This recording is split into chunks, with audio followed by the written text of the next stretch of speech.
Jadi nggak peduli orangnya, tapi ada barangnya, siapapun yang mengkonsumsi ini akan dipajaki.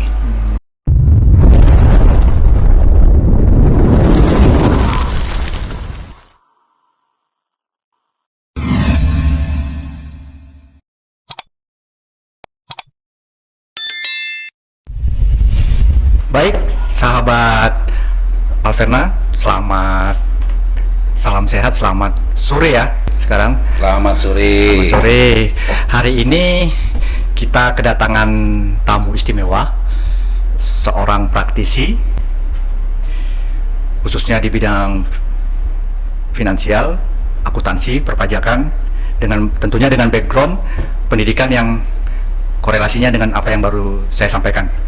Pertama, saya ingin memperkenalkan di podcast Alverna ini, saya sebagai pembawa acaranya, Franz Lakaseru, dan tamu istimewa kita hari ini adalah Bung Cornel Ginting. Halo. Halo, apa kabar Bung?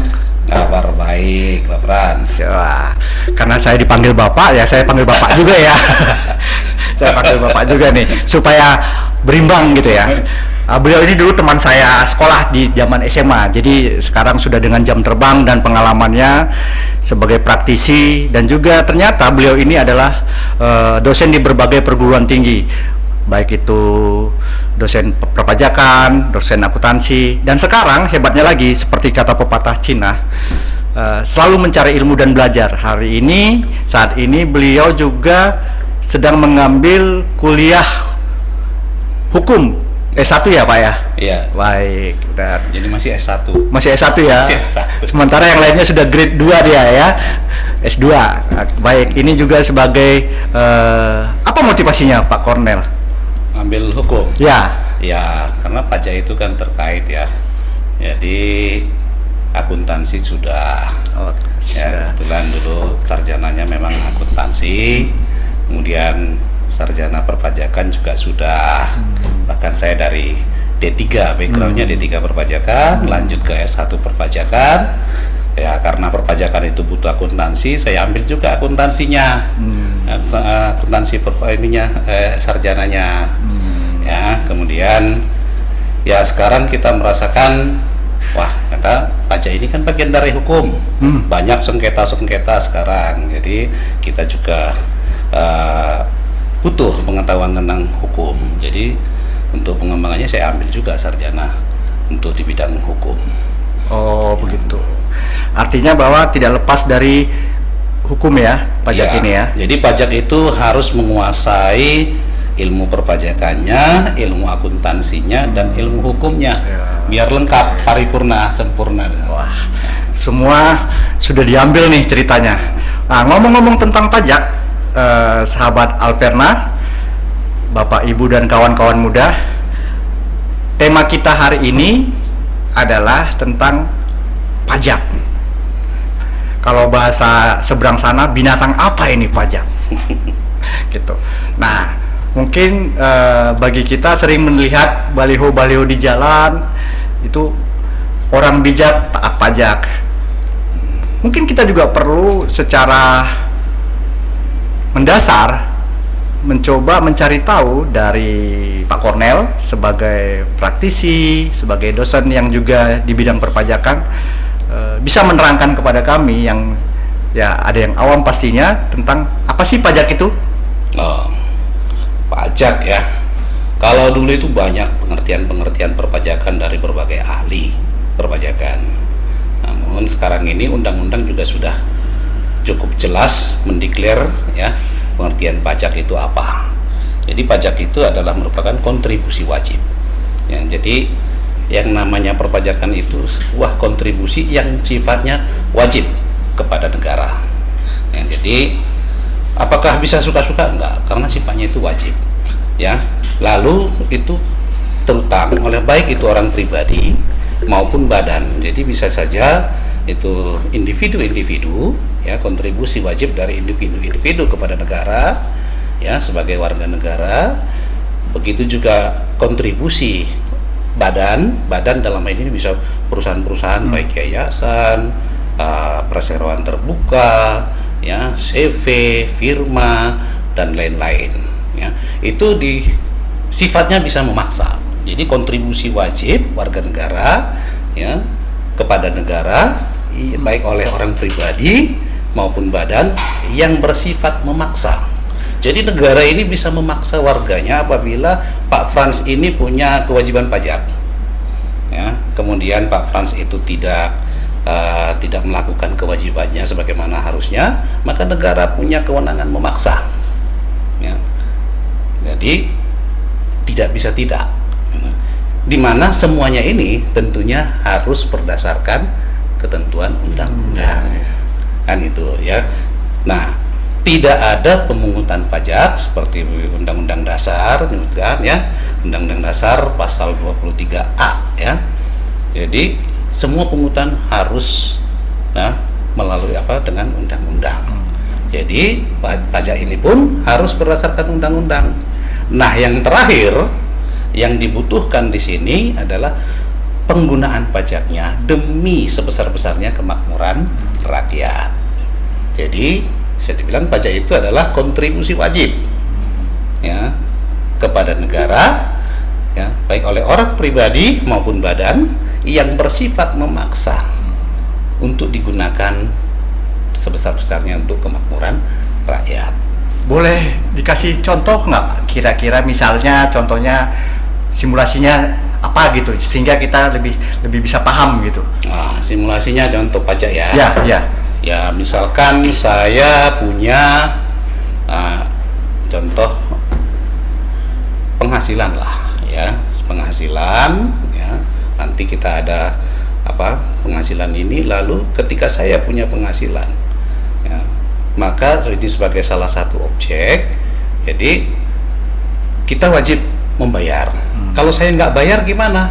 Ya, maka negara bisa memaksa melalui ketentuan-ketentuan yang ada. Nah, nanti hasil pungutan ini tadi, ya, itu yang kita sebut misalnya sekarang ini kan ada pembangunan jalan, jembatan, ya, sekolah-sekolah negeri yang gratis. Itu dari mana? Ya, tentunya kontribusi kita melalui salah satunya melalui pajak. Nah, pajak-pajak yang diwajibkan kepada warga negara, baik itu individual, baik itu korporasi dan yang lain-lain, hasil-hasilnya itu apakah hanya untuk pembangunan saja atau ada untuk hal lain? Banyak lah ya. Okay.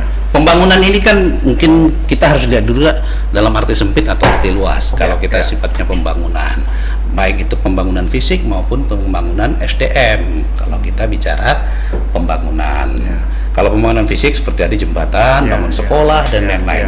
Pembangunan SDM ya juga banyak, ya. Contoh kita ambil misalkan untuk orang-orang yang tidak mampu, sekarang kuliah ada LPDP, beasiswa, ya, rumah sakit, ya. Banyak hal-hal dalam negara ini, ya, ketika melakukan sebuah proyek, kalau untung banyak yang mau. Kalau proyek ini bisnisnya jelas, banyak yang mau. Tetapi kalau proyek ini dibutuhkan masyarakat banyak, tetapi ya cuannya dikit, atau bahkan mungkin ini proyek rugi nih, siapa yang mau berbisnis proyek rugi? Nah, di sini ketika ada proyek seperti itu tapi memang dibutuhkan rakyat, disinilah negara berperan. Maka negara harus memberikan subsidi, tetap harus membangun itu karena ini memang dibutuhkan oleh masyarakat, rakyat. Jadi tetap harus dijalankan. Lalu dari mana dananya? Kita gotong royong melalui perpajakan ini tadi. Ya, kita bergotong royong seperti apa, dibutuhkan berapa, nah negara, karena swasta nggak akan mau ke sana, nggak mau dia proyek rugi. Negaralah yang berpartisipasi di sini, yang punya kewajiban untuk memenuhi kebutuhan rakyat tadi. Ya. Nah, siapa-siapa aja sih Pak yang wajib secara ketentuan menjadi, dalam istilahnya yang saya sempat baca sedikit, ada contekannya nih ceritanya nih, yang menjadi wajib pajak. Yang menjadi wajib pajak itu siapa ya? Pertama ya pasti banyak lah ya. itu namanya subjek pajak. Oh, oke. Ya, sebelum wajib pajak dia subjek pajak. Sudah pajak, ya, oke. Subjek pajak itu bisa orang pribadi, ya, bisa badan. Nah, sekarang ini ada juga namanya sebut bentuk usaha tetap. Kalau secara undang-undang. Namun demikian BUT ini intinya adalah orang pribadi maupun badan. Jadi orang pribadi ini ya bisa ya Pak Frans, saya, ya, siapapun bisa menjadi subjek pajak. Nah, kemudian nanti ketika saya sudah memenuhi persyaratan tertentu, ya, lalu saya menjadi wajib pajak. Misalkan saya punya penghasilan, maka saya punya menjadi subjek pajak penghasilan. Nah, seperti itu.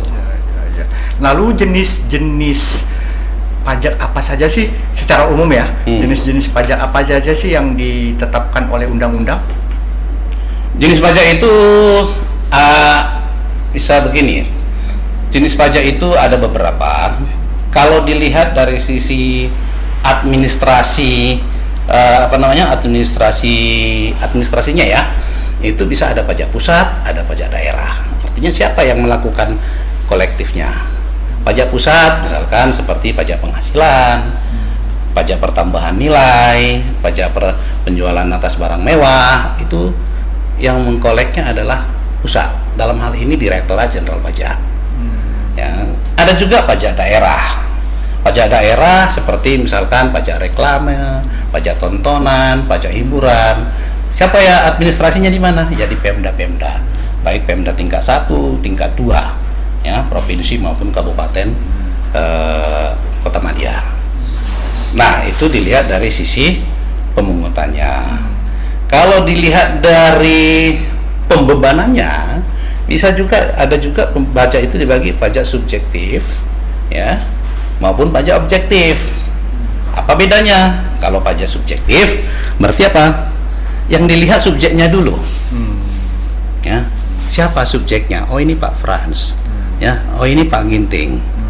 Nah, baru dicari. Udah ada orangnya, dicari. Ada objeknya enggak? Kalau pajak objektif, kebalikannya. Tidak dilihat orangnya dulu. Ini barang atau jasa, ya, merupakan objek enggak? Lalu, kalau memang ini objek, baru dicari. Siapa nih yang bertanggung jawab? Nah, jadi dia ada pajak subjektif, ada pajak objektif. Contoh yang mungkin sering kita lihat kalau pajak subjektif, jadi seperti pajak penghasilan, orangnya dulu dilihat, kan gitu ya, orangnya dulu dilihat. Oh, Pak Frans, dari figur kegantengannya Pak Frans ini kan bisa dilihat ini tipe-tipe penghasilan yang luar biasa, sehingga dicek apakah Pak Frans ini penghasilannya berapa, udah ketahuan dulu subjeknya. Kalau objektif contohnya seperti pajak pertambahan nilai.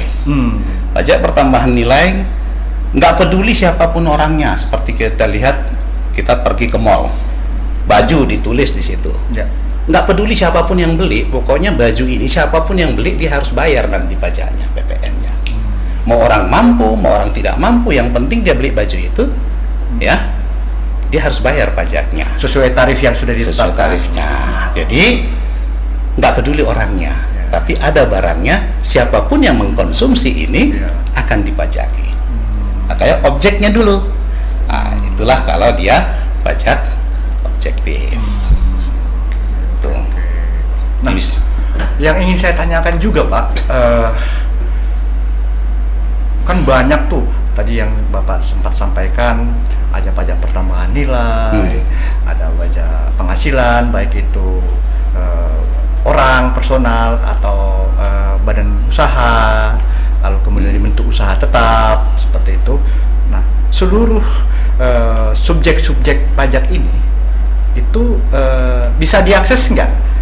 Atau dipublikasikan sudah cukup maksimal nggak ke warga negara kita ini? Karena kan kita juga ingin tahu nih, informasi-informasi itu sehingga kita sendiri bisa tahu pajak kita. Atau sebenarnya ingin saya katakan, bagaimana sih secara sederhananya kita bisa menghitung pajak kita sendiri gitu? Ya, jadi pemungutan pajak itu ada 3 jenis sistem pemungutannya.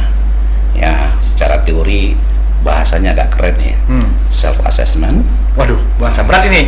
official assessment, sama withholding assessment. Ya. Jadi ini tiga-tiganya berlaku di Indonesia. Ya, tinggal tergantung jenis pajaknya apa. Self assessment ini artinya apa? Individu itu sendiri, si wajib pajak itu yang menghitung sendiri pajaknya. Ya, dia hitung, lalu dia laporkan sendiri pajaknya, dia bayar, dia laporkan sendiri. Jadi kesadaran dari wajib pajak itu. Nah, inilah yang berlaku untuk pajak di Indonesia secara umum. Bahwa kita harus menghitung sendiri, membayar sendiri pajak kita berapa, lalu kita laporkan sendiri pajak kita. Tadi namanya self assessment ya. Self assessment. Oke. Nah, yang kedua ada official assessment. Official assessment ini artinya apa? Si wajib pajak ini menunggu adanya penetapan dari pihak yang berwenang. Berlaku nggak di Indonesia? Masih ada berlaku di Indonesia. Contohnya apa? Seperti PBB. Pak Frans kalau bayar PBB kan nunggu dulu tuh Pak RT bagi-bagi. Oh iya, benar, SPPT-nya ya. Benar. Nah, jadi Pak Frans nggak bisa karena kerajinan bulan tanggal 1 Januari atau 2 Januari datang ke kelurahan mau bayar. Pak, saya mau bayar PBB. Bingung orang kelurahannya nanti. Karena belum ada hitungannya. Jadi tunggu dulu Pak, nanti dihitung dulu. Karena demi kemudahan negara minta tolong sama pihak ketiga. Tolong dong pajakin orang sana. Ya. Jadi pihak yang melakukan pembayaran dimintain bantuannya oleh negara supaya memotong atau memungut pajak si orang yang wajib membayar. Contohnya seperti apa? Karyawan. Ya, Pak Frans dapat gaji, ya. Yang bayar gaji siapa? Perusahaan. Sebetulnya yang dikenain pajak siapa? Pak Frans sebagai karyawan. Nah, negara minta tolong sama perusahaan tempat Pak Frans bekerja. Di negara minta tolong ya kepada si Perusahaan. PT, CV, yayasan Tempat kita bekerja, Pak, ya. tempat Pak Frans bekerja.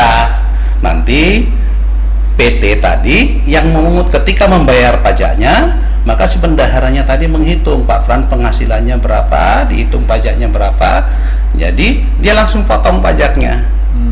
Nanti perusahaan inilah ya bendaharanya atau manajernya atau teksnya yang bagian mau menyetorkan ke negara. Nah, Jadi, saat ini apakah ada perusahaan-perusahaan yang tidak menggunakan memfasilitasi itu, artinya disuruh sendiri, diharapkan sendiri karyawannya atau pekerjanya untuk menghitung sendiri pajaknya? Nah, jadi Atau itu sudah sebuah regulasi terhadap perusahaan-perusahaan untuk menghitung pajak karyawannya? ya, jadi ini perpajakan itu kan bukan pilihan. Karena tadi itu kontribusi wajib yang bisa memaksa. Jadi bukan pilihan.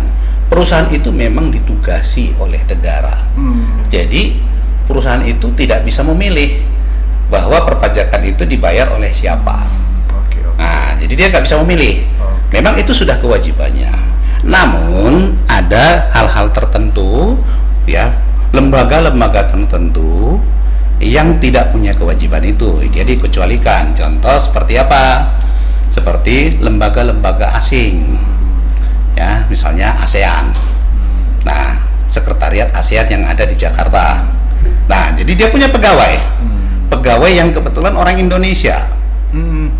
Nah, ASEAN ini, sekretariat ASEAN ini bukan ya lembaga negara, lembaga internasional yang tidak punya, yang bukan subjek pajak di Indonesia, sehingga dia nggak punya kewajiban untuk melakukan withholding tadi. Nah, sementara Pak Frans bekerja di situ yang merupakan subjek pajak di Indonesia. Lalu bagaimana perpajakan Pak Frans?